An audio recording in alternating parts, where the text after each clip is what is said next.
నమస్తే. తెలంగాణలో క్షుద్ర పూజల రాజకీయం నడుస్తున్నది. క్షుద్ర పూజలు చేసిన మన ఒక ఆయన నేను ఎక్కడ చేసినో చెప్పాలి అని లీగల్ నోటీసులు ఇస్తూ ఇంకొక ఆయన, ఇటు కాంగ్రెస్ అటు బీఆర్ఎస్, ఇటు మహేష్ కుమార్ గౌడ్, అద్దంకి దయాకరు, సామా రామ్మోహన్ రెడ్డి ఇటువైపు, అటు హరీష్ రావు అటువైపు. అసలు తెలంగాణలో దేని మీద చర్చ జరగాలి, దేని మీద జరుగుతుంది, ఎక్కడిది క్షుద్ర పూజలు? 2026 సంవత్సరంలో ఉన్నాం మనం. ఏఐ జనరేషన్ నడుస్తున్నది, జెన్జీ ఆల్ఫా జనరేషన్ పోరాటాలు నడుస్తున్నాయి. ఈ క్షుద్ర పూజలు ఏంది, తాంత్రిక విద్యలు ఏంది, కథ ఏంది? సరే, కొంతమంది నమ్మకాలు ఉన్నోళ్ళే ఉన్నాయి అట్లా లేవని ఎట్లా అంటే మనం అంటుండొచ్చేమో, కానీ అసలు ఈ ప్రభుత్వము పరిపాలన దీంట్లో ఈ చర్చ ఎందుకు వచ్చింది? అవి ఉన్నాయా లేవా పక్కన పెడదాం. అసలు ఈ చర్చ ఎందుకు వచ్చింది మాట్లాడదాం. నా ముందు పాషం యాదగిరి సార్ ఉన్నారు. సోమాజిగూడ ప్రెస్ క్లబ్లో వర్గ మీద కూర్చొని ఈ అంశం మీద మాట్లాడాలనుకున్నాం. ఎందుకంటే చాలా కామెడీగా ఉన్నది, వింతగా ఉన్నది. అసలు ఎవరు ట్రాప్లో పడుతున్నారు? ఇద్దరు కలిసే ఈ కుట్ర చేస్తున్నారా ఇష్యూస్ని డైవర్ట్ చేయడానికి? మాట్లాడదాం సార్. నమస్తే. నమస్తే. సో మీరైతేనే చెప్పగలుగుతారు జరా కొంచెం సెటైరికల్గా, కామెడీగా, ఈ క్షుద్ర పూజలు ఏంటి సార్ ఇది? ఇప్పుడు నిరుద్యోగుల మీద చర్చ జరగాలి, ఉద్యోగాల మీద చర్చ జరగాలి, ఇంకా సమస్యలు ఉన్నాయి, రైతుల మీద, ఇంకా రకరకాల రంగాల మీద చర్చ జరగాలి. క్షుద్ర పూజలు చేసినామని ఒక ఆయన, నేను ఏడ చేసినామో నిరూపించాలని ఇంకొక ఆయన. అంటే వీళ్ళిద్దరు కలిసే ఉన్నారు, కాంగ్రెస్ వాళ్ళు టీఆర్ఎస్ వాళ్ళు కలిసే ఉన్నారు. అందులో ఉన్న వాళ్ళు ఇందులో ఉన్నారు కదా.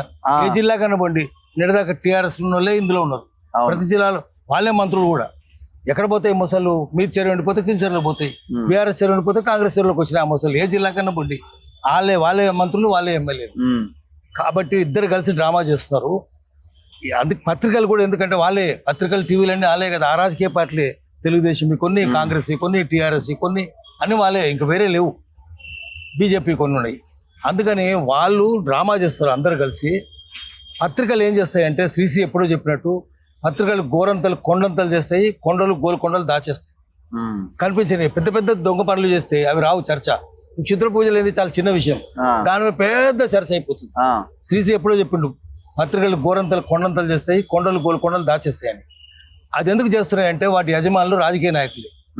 అందుకనే చలపతిరావు గారు, మణికొండ చలపతిరావు గారు నేషనల్ రైటర్, ఆయన ఏం చెప్పి, చాలా మహాపండితులు, నెహ్రూ మిత్రుడు ఆయన ఏం చెప్పిండంటే, freedom of press is freedom of owner of printing machines. Printing machines are held by political parties. వాళ్ళే చేస్తారు.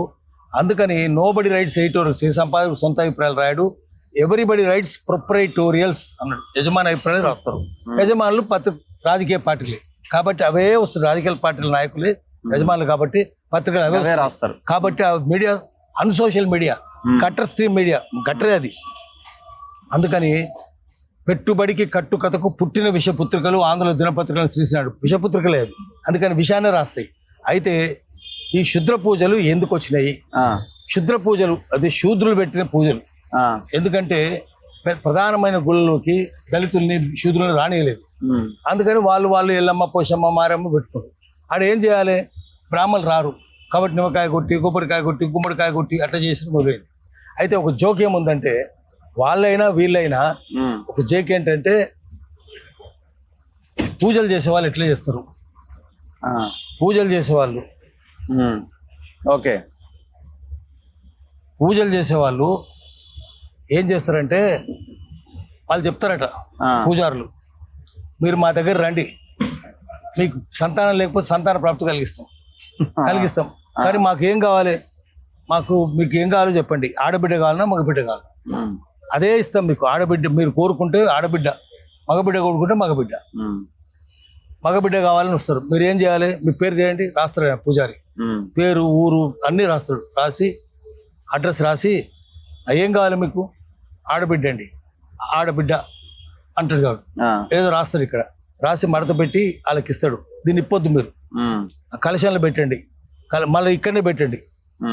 మా దగ్గర పూజలు ఉంటుంది రోజు, మీరు ప్రసవించినాక తీసుకుని రండి, అప్పుడు మీకు బిడ్డ బాగుంటుంది అంటారు.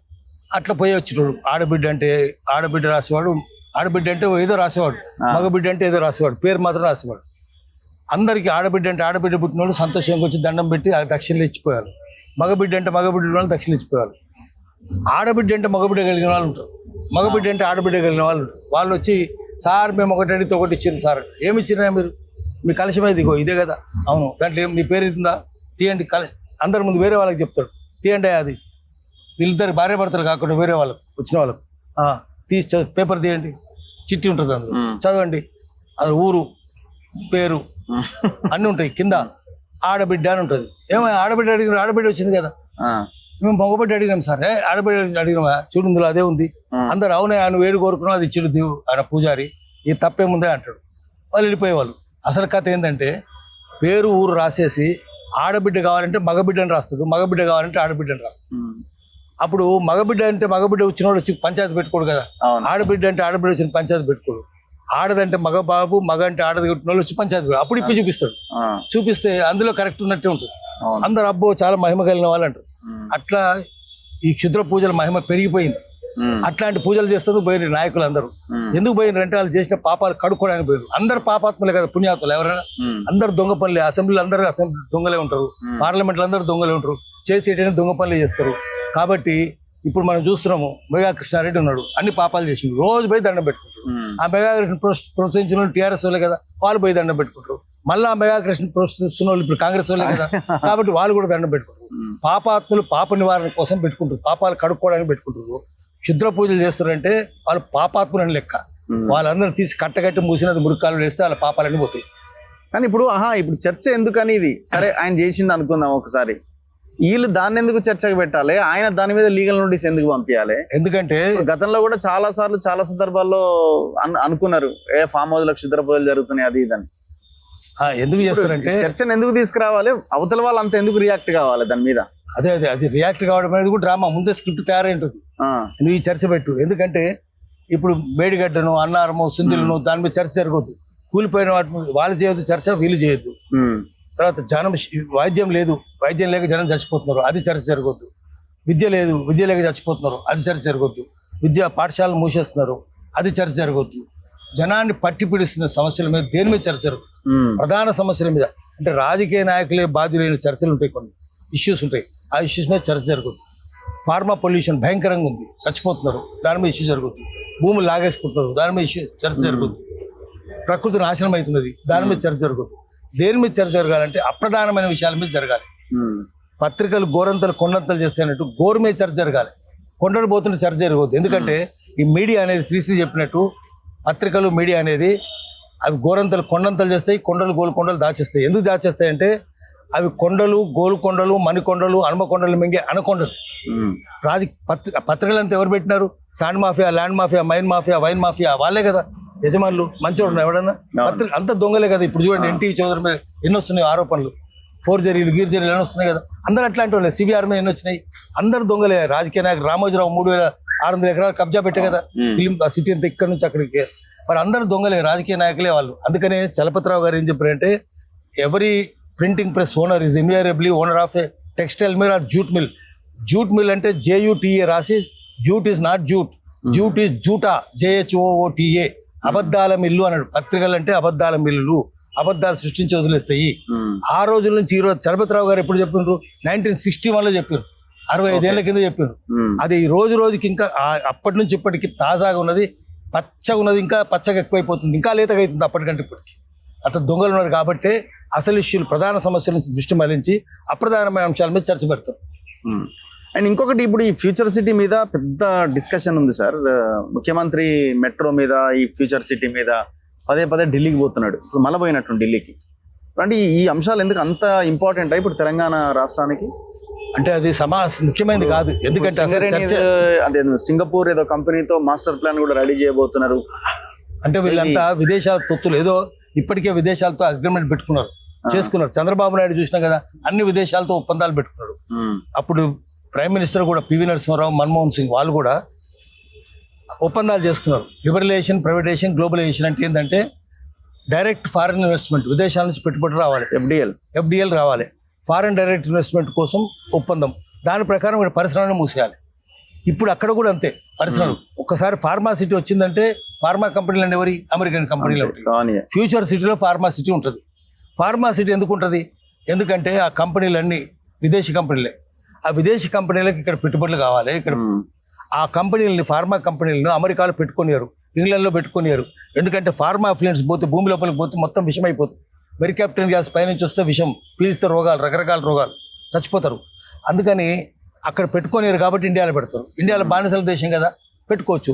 95% మందులు ఇక్కడ నుంచి ఎక్స్పోర్ట్ అవుతాయి యూరోప్కు, అమెరికాకు. 5% ఇండియాలో వాడకం ఉంటుంది. సో ఫార్మాసిటీ అనేది ఫ్యూచర్ సిటీలో భాగము. కాబట్టి ఇట్లాంటి గ్రీన్ ఫార్మ్ అని ఎక్కడ ఉండదు. అంటే నీ మెడకాయకి వస్తే కానీ రక్తం కింద పడకుండా చూస్తా అన్నట్టు. మెడకాయతో కోసం ప్రాణం అయితే పోతుంది, రక్తం చిందకుండా చంపితే ఏం లాభం ఉంటుంది. అందుకని గ్రీన్ ఫార్మ్ అనేది ఉండనే ఉండదు, ఎక్కడ ఉండదు. బోగస్, అది అబద్ధం. అది చెప్పేటోడు వాడు పచ్చి వెదవ అన్నట్టు. దొంగలు వాళ్ళంతా విదేశాల తొత్తులు బానిసలాలు. అందుకనే గ్రీన్ సిటీ అంటే చూపిమనాలి. ఎక్కడ ఉందో చూపించడానికి గల్లా పట్టుకొని లాక్కొని తీసుకొని పోవాలి వాడిని. ఏ రాజకీయ నాయకుడు అయినా సరే తండాలు పట్టుకొని బుద్ధి లేని మాటలు మాట్లాడతారు. విదేశాల తొత్తులు బానిసలు వీళ్ళంతా. బానిస కొడుకు అట్లే మాట్లాడతారు. వీళ్ళు ఏం చేస్తారు, ఇండియాలో మనంతా చచ్చిపోతుంటాం. వాడు పిల్లల్ని తీసుకొని అమెరికా పారిపోతున్నారు. అమెరికాలో ఉంటారు, చూస్తున్నాం కదా. అమెరికా పోయిన రాజకీయ నాయకులను లారీ కింద తొక్కాలి తీసుకొచ్చి. అమెరికా ఎందుకు పోతున్నారా మీరు? అందుకని ఎన్ఆర్ఐస్ అంటే నాన్ రెసిడెంట్ ఇండియన్స్ అంటే నాన్ రిలయబుల్ ఇండియన్స్ అయింది. ఉద్యోగానికి బయట పోనీయండి, కానీ అన్ని చేసి జలసాలు చేసి యూరోప్ పోతా, స్వీడన్కి పోతా, జర్మనీ పోతా, అక్కడే సెటిల్ అయిపోతా. ఎందుకు? ఇక్కడ విషయం ఉంటుంది కాబట్టి. అందుకని అక్కడ సెటిల్ అవుతుండే అర్థం అనేది ఇక్కడ అన్సెటిల్ చేసి అక్కడ సెటిల్ అవుతుండే అర్థం. అందుకని ఫ్యూచర్ సిటీ అనేది బోగస్. అది దాంట్లో ఫ్యూచర్ లేదు, గీచర్ లేదు. చైనాలో ఫ్యూచర్ సిటీ రాకుండా చేయాలంటే మళ్ళీ రివర్స్ మైగ్రేషన్ జరగాలి. గ్రామాల నుంచి పట్టణాలు తిరిగి వచ్చిండ్రు, జనం వలస వచ్చిండ్రు. ఎందుకంటే మొత్తం వ్యవసాయ ఉత్పత్తి అంతా నాశనం చేశారు, కుటీర పరిశ్రమలు నాశనం చేశారు, గ్రామీణ ఆర్థిక వ్యవస్థను విచ్ఛిన్నం చేశారు. మళ్ళా తిరిగి అనిపోవాలి. ఎందుకంటే ఊర్లో చూస్తే ఆఖరికి చెట్లు, తాటి చెట్లు కూడా కొట్టేసారు. గౌన్లో బతకకుండా, కుర్మలు గొల్లలు బతకకుండా నల్ల తుమ్మలు ఉంటుండే. నల్ల తుమ్మలు ఉన్నాయి ఎక్కడైనా, తాటి చెట్లు ఉన్నాయి ఎక్కడైనా, చెరువు శిఖంభంలో చెరువు కట్టలు. ఎందుకంటే వాడు కూడా ఉండదు, అందరూ వలసపోవాలి. ఇది కుట్ర, ఇది విదేశీ సంస్థల కుట్ర. అది 3 చుట్టే తిరుగుతుంది సార్ మొత్తం రాష్ట్రం అంతా. ఫ్యూచర్ సిటీ, మెట్రో, మూసి, ఇవి తప్ప ఇక వేరే సమస్యలు లేవు, ఏం లేవు. ఇక అంటే అర్బన్ ఏరియాస్ చుట్టూ తిరుగుతుంది, అంతే. గ్రామాల చుట్టూ పోదు, గ్రామీణ సమస్యలు పట్టించుకోదు, పేదోని గురించి పట్టించుకోదు, మట్టి గురించి పట్టించుకోదు, పంట గురించి పట్టించుకోదు. మొత్తం అంత పట్టణాల చుట్టూ. అంటే విదేశీ సంస్థల ఏజెంట్లు దీంట్లో ఉన్నట్లు లెక్క. రాజకీయ నాయకులందరూ విదేశీ సంస్థల ఏజెంట్లు. తొత్తులు శ్రీశ్రీ చెప్పినట్టు బానిసలకు ఒక బానిస ఓరి వెర్రి వెంగళప్పగా అన్నాడు. వెర్రి వెంగళప్పనే కాదు అందరు ముఖ్యమంత్రి. ఇప్పుడు ఒకవేళ ఇప్పుడు 2 years ఉంది ఇంకా ఈ పీరియడ్, ఇంకో 1 year అయితే ఎలక్షన్ సీజన్ స్టార్ట్ అవుతుంది. మరి 2 సంవత్సరాల తర్వాత వీళ్ళ ప్రభుత్వం రాలేదంటే మన ఫ్యూచర్ సిటీ పరిస్థితి ఏంది, వ్యవహారం ఏంది? అప్పుడు ఏ ప్రభుత్వం వచ్చినా ఆ ప్రభుత్వంతో వీళ్ళు కుమ్మక్క అందులో చేరిపోతారు. వీళ్ళంతా అందులో చేరిపోయి అది అంతా నడుపుతారు. వాళ్ళకి ఇప్పటికే వీళ్ళకి అవగాహన ఉన్నది. అందుకని ఈ అవగాహన చేసుకునే చేస్తున్నారు. వాళ్ళు ఇద్దరు కలిసే చేస్తున్నారు, కుమ్మక్కయ్య ఉన్నారు. ఇంతకుముందు ఫ్యూచర్ సిటీ అనేది ఫార్మా సిటీ, అక్కడనే చేయాలని చెప్పి టీఆర్ఎస్ చెప్పింది కదా, దాన్ని కొంచెం మార్చి ఫ్యూచర్ సిటీ అని ఫార్మా బదులు పీ బదులు 15,000 ఇంకో 15,000 యాడ్ చేసింది. అంటే అంతా ఇదే ఉంటుంది కదా, దొంగలే ఉంటారు కదా. అందుకని అందరు దొంగలే. ఏది వాళ్ళకైతే విదేశస్తులకు తెలుసు. ఇంకోటి, ఒప్పందం కనుక ఒక్కసారి ప్రభుత్వంతో ఒప్పందం అయిందనుకోండి, ఏ పార్టీ ప్రభుత్వంలో ఉన్నా ఆ ఒప్పందాన్ని గౌరవించి తీరాల్సిందే, చట్టం అది చెప్తుంది. కాబట్టి ఈ ప్రభుత్వం ఒప్పందం చేస్తే వచ్చే ప్రభుత్వం కూడా దాన్ని గౌరవించాల్సిందే, అమలు చేయాలి. అందరు వాటాలు ఉన్నప్పుడు ముందుకు తీసుకెళ్తారు. అందరు వాటాలు ఉంటాయి. దొంగదనంలో అందరికి దొంగ సొత్తు అందుతుంది. అందుకని సంతోషం ఉంటుంది. అందరు దొంగలే కదా. చైనాలో ఒక సిటీ ఉంది, కాంగ్బాషి అని ఒక సిటీ ఉంది, మీకు కూడా తెలిసే ఉంటుంది. సో అది ప్రపంచంలోనే గోస్ట్ సిటీ అని దానికి పేరు వచ్చింది. కారణం ఏంటి అంటే అక్కడికి ఎవరు నివాసం ఏర్పాటు చేసుకోవడానికి అక్కడ అవకాశం లేకుండా ఉన్నదన్నమాట. సో ఇప్పుడు ఈ సిటీ కూడా దాంతో కంపేర్ చేస్తున్నారు. అట్లనే అవుతుంది. ఎందుకంటే గోస్ట్ సిటీ హైదరాబాద్ కి చాలా దూరంలో ఉన్నది కాబట్టి ఇది డెవలప్ కావడానికి ఒక 10-15 ఏళ్ల తర్వాత కానీ ఒకవేళ అన్ని రకాల ఏర్పాట్లు చేస్తే గోస్ట్ సిటీ అవుతుంది. ఎందుకంటే ఇక్కడ ఎవరు ఉండరు. హైదరాబాద్ కూడా గోస్ట్ సిటీ అవుతుంది. ఎందుకంటే ఇప్పుడు మనం పాషమైలారం, పట్టణ చెరువు, గడ్డపోతారం, బొంతపల్లి చూస్తున్నాం. అక్కడ ఉన్న మందుల కంపెనీలను విషమంతా మెరికాప్టన్ గ్యాస్ అంతా హైదరాబాద్ దాకా వస్తుంది. హైదరాబాద్ కాదు, అమెరికా కూడా పోతుంది. ఎందుకంటే భూమి ఇట్లా తిరుగుతుంటది కదా, తిరుగుతున్నప్పుడు ఆ పైన ఉన్న గాలి విషము కిందికి వస్తుంది. భూమి ఇట్లా తిరిగినప్పుడు ఇంగ్లాండ్ మీదకి పోవచ్చు, అమెరికా మీదకి పోవచ్చు. ఎక్కడైనా విషయం ఉంటుంది, కానీ ఎక్కువ విషయం ఇక్కడ ఉంటుంది. సో హైదరాబాద్ మీద విషయం ఉన్నది. అటు ఫ్యూచర్ సిటీ నుంచి, ఇటు పట్టణచెరు నుంచి, 2 సిటీల నుంచి, ఇటు చౌటుప్పల్ నుంచి, డివిస్ కంపెనీ నుంచి, అన్ని వైపుల నుంచి కమ్ముకొస్తే హైదరాబాద్ ఏముంటుంది? హైదరాబాదే గోస్ట్ సిటీ అయిపోతుంది. తొందరలోనే గోస్ట్ సిటీ అవుతుంది, ఎక్కువ కాదు. దానికి తగ్గట్టు పెద్ద పెద్ద బిల్డింగ్లు వస్తున్నాయి హైదరాబాద్ లో, 60 అంతస్తులు, 50 అంతస్తులు. మీకు బషీర్బాగ్ చౌరస్తాలనే చూస్తున్నాం కదా. మీనాక్షి వాళ్ళు కడుతున్నారు హ్యాబిట్స్ లో, గన్ ఫౌండరీ పక్కన. సో అక్కడ ఏమైతుంది, 50-60 అంతస్తులు కడితే ఇదంతా అర్బన్ హీట్ ఐలాండ్ అవుతుంది. అర్బన్ హీట్ ఐలాండ్ అయితే వేడి కనీసం ఇతర ప్రాంతాల కంటే ఇక్కడ 3-4 డిగ్రీలు ఎక్కువ ఉంటుంది. 3-4 డిగ్రీలు ఉంటే బతకరు, మనుషులు చచ్చిపోతారు. అందుకని బాంబేలో చూస్తున్నాం కదా, పెద్ద పెద్ద బంగ్లాలు ఉంటే వాళ్ళు ముసలు మొత్తుకుంటున్నారు, ఓ జుగ్గు జేపుడికే జిందగీ బేతరాయి, ఆ గుడిసెల్లో జీవితమే బాగుంది, మెరుగుంది దీనికంటే అసహ్యంగా ఉన్నది ఇక్కడ అని చెప్పి మొత్తుకుంటున్నారు. అర్బన్ హీట్ ఐలాండ్ అయితే హైదరాబాద్ నివాసయోగ్యం కాదు. ఇప్పటికే ఓఖ్లా, నోయిడా ఇవన్నీ ఇవన్నీ పనికి రాకుండా పోయినాయి, ఉండకుండా అయిపోతుంది. ఢిల్లీలో, బాంబేలో కూడా అట్నే అవుతున్నారు, హైదరాబాద్లో కూడా అట్నే అయిపోతుంది. నివాసయోగ్యంగా ఉండదు. ఎంత తొందరగా మనకి ఏమైనా ఊర్ల గ్రామాల్లో మన స్థలం ఉంటే, 5 ఎకరాలు 2 ఎకరాలు భూమి ఉంటే వ్యవసాయం చేసుకుంటే ఊర్లో ఉండడం మంచిది. నీవే thank you sir, thank you very much. ఇది భాష్యం యాదగిరి సార్తో ఇంటర్వ్యూ, చిన్న చిట్ చాట్. చూస్తూనే ఉండండి మన తొలి వెలుగు.